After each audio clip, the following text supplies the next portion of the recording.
작은 상처. 결혼한 지 2달이 지난 어느 화요일 아침이었습니다. 연희는 평소보다 30분 일찍 일어나 정성스럽게 아침상을 차렸습니다. 시어머니가 좋아하시는 된장찌개에 고등어구이, 그리고 정갈하게 담은 반찬들까지. 모든 것이 완벽해 보였습니다. 시어머니 정자가 상을 보더니 잠시 침묵했습니다. 그리고는 젓가락으로 된장찌개를 떠보며 한마디 했습니다. 된장찌개가 좀 싱거운 것 같네. 그리고 고등어도. 친정 어머니한테 요리를 제대로 못 배웠나? 그 순간 연희의 얼굴이 하얗게 변했습니다. 친정 어머니 이야기가 나오는 순간 가슴 깊은 곳에서 무언가가 꽉 조여오는 느낌이었습니다. 단순히 요리 지적이 아니라 자신을 키워준 어머니까지 모욕당한 기분이었습니다. 죄송합니다. 다음부터는 더 신경 쓰겠습니다. 연희는 가까스로 대답했지만 목소리는 떨리고 있었습니다. 시어머니는 그런 연희의 모습을 보며 한숨을 쉬었습니다. 요즘 젊은 것들은 다 이래. 친정에서 응석바지로만 자라서 시집에서는 쓸모없어. 이 말을 들은 연희는 더 이상 참을 수가 없었습니다. 눈물이 핑 돌았지만 울면 안 된다는 생각으로 꾹 참았습니다. 하지만 가슴속 깊은 곳에는 날카로운 가시가 박힌 것 같은 아픔이 남았습니다. 정수는 이미 회사에 출근한 후였고 연희는 혼자서 그 상황을 감당해야 했습니다. 아무도 자신을 이해해주는 사람이 없다는 외로움이 밀려왔습니다.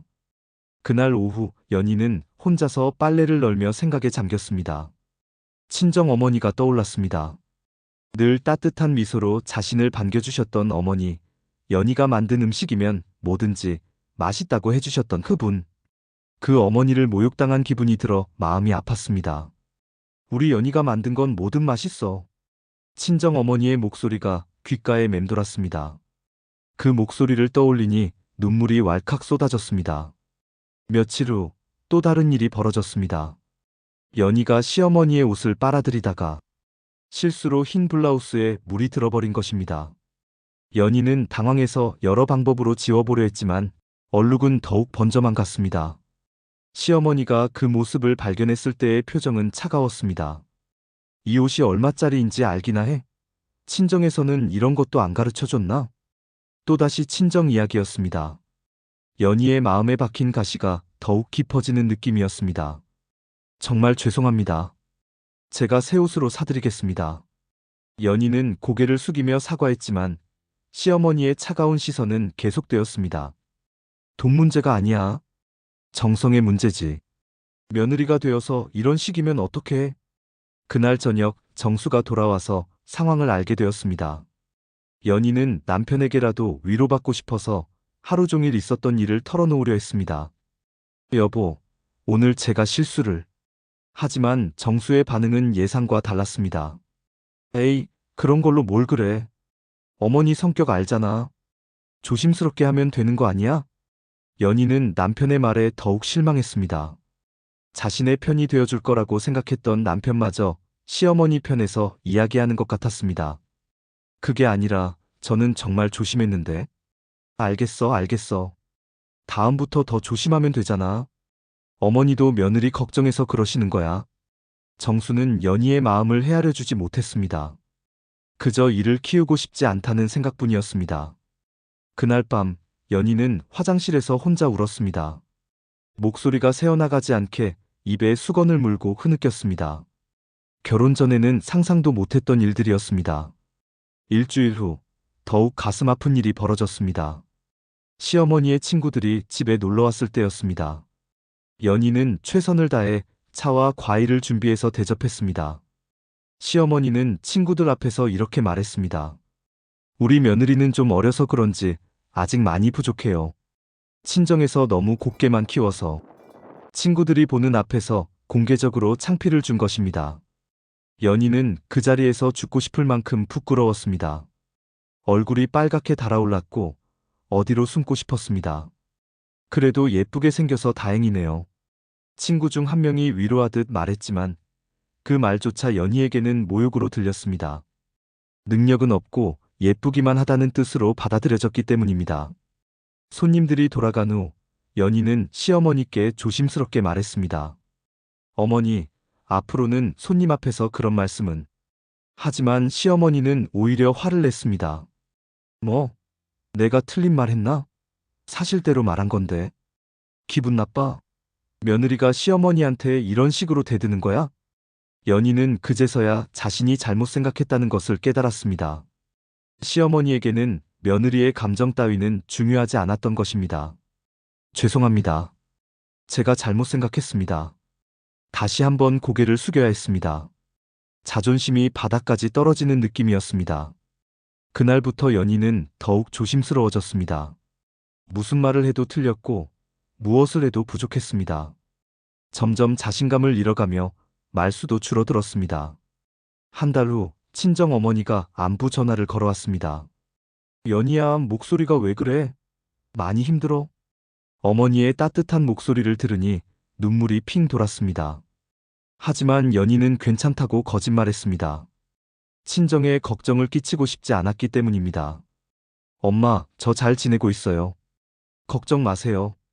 정말? 시어머니는 좋으시고? 네, 잘해주세요. 거짓말을 할 때마다 마음이 찢어지는 것 같았습니다. 정말로 하고 싶은 말은 엄마, 너무 힘들어. 집에 가고 싶어였지만 그런 말은 할 수 없었습니다. 전화를 끊고 나서 연희는 또다시 울었습니다. 친정 어머니의 따뜻한 사랑이 그리웠고 무조건적으로 자신을 받아주던 그 품이 간절했습니다. 어느 날 저녁 시어머니가 갑자기 연희에게 물었습니다. 너희 친정에서는 며느리 교육을 어떻게 시켰니? 이렇게 아무것도 모르게? 이번에도 친정을 비하하는 말이었습니다. 연희는 더 이상 참을 수 없어서 작은 목소리로 대답했습니다. 저희 어머니는 저를 사랑으로 키워주셨습니다. 그러자 시어머니의 표정이 더욱 차가워졌습니다. 사랑? 응석바지로 키운 걸 사랑이라고 하나? 그래서 이렇게 쓸모없는 며느리가 된 거 아니야? 그 말을 들은 순간 연희의 마음속에 있던 작은 상처들이 하나의 큰 상처로 뭉쳐졌습니다. 친정 어머니에 대한 모독, 자신에 대한 비하, 그 모든 것이 견딜 수 없는 고통으로 변했습니다. 죄송합니다. 겨우 이 한마디만 내뱉고 연희는 방으로 들어가 버렸습니다. 그리고 이불을 뒤집어 쓰고 소리 없이 울었습니다. 그날 밤 정수가 방으로 들어왔을 때 연희는 등을 돌리고 누워 있었습니다. 왜 그래? 어머니한테 뭔 일 있었어? 연희는 대답하지 않았습니다. 말해봐야 소용없다는 것을 이미 알고 있었기 때문입니다. 어머니가 네가 예의 없게 굴었다고 하시던데. 정수의 말에 연희는 더욱 마음이 아팠습니다. 남편마저 자신을 믿어주지 않는다는 생각이 들었습니다. 난 그냥 좀 피곤해. 연희는 짧게 대답하고 다시 침묵했습니다. 정수는 더 이상 묻지 않고 잠자리에 들었습니다. 시간이 지날수록 연희와 시어머니 사이의 갈등은 깊어져 갔습니다. 사소한 말 한마디, 작은 실수 하나가 큰 상처가 되어 쌓여갔습니다. 특히 친정을 비하하는 말들은 연희에게 가장 큰 아픔이었습니다. 연희는 점점 자신을 잃어갔습니다. 밝고 자신감 있던 모습은 찾아볼 수 없었고 대신 항상 눈치를 보며 위축된 모습만 남았습니다. 웃는 일도 드물어졌고 거울을 보기조차 싫어했습니다. 시어머니 정자도 며느리와의 관계가 편하지 않았습니다. 자신의 방식대로 며느리를 가르치려 했지만 연희는 점점 더 소극적이 되어갔습니다. 시어머니는 이를 반항적인 태도로 받아들였고 더욱 엄격하게 대했습니다. 이렇게 작은 상처들이 하나하나 쌓여가며 두 사람 사이의 벽은 점점 더 높아져 갔습니다. 서로를 이해하려는 노력보다는 서로를 원망하는 마음이 커져갔습니다. 그 작은 상처들이 얼마나 큰 아픔으로 변해갈지 그때는 아무도 알 수 없었습니다. 두 번째 이야기, 작은 상처는 어떠셨나요?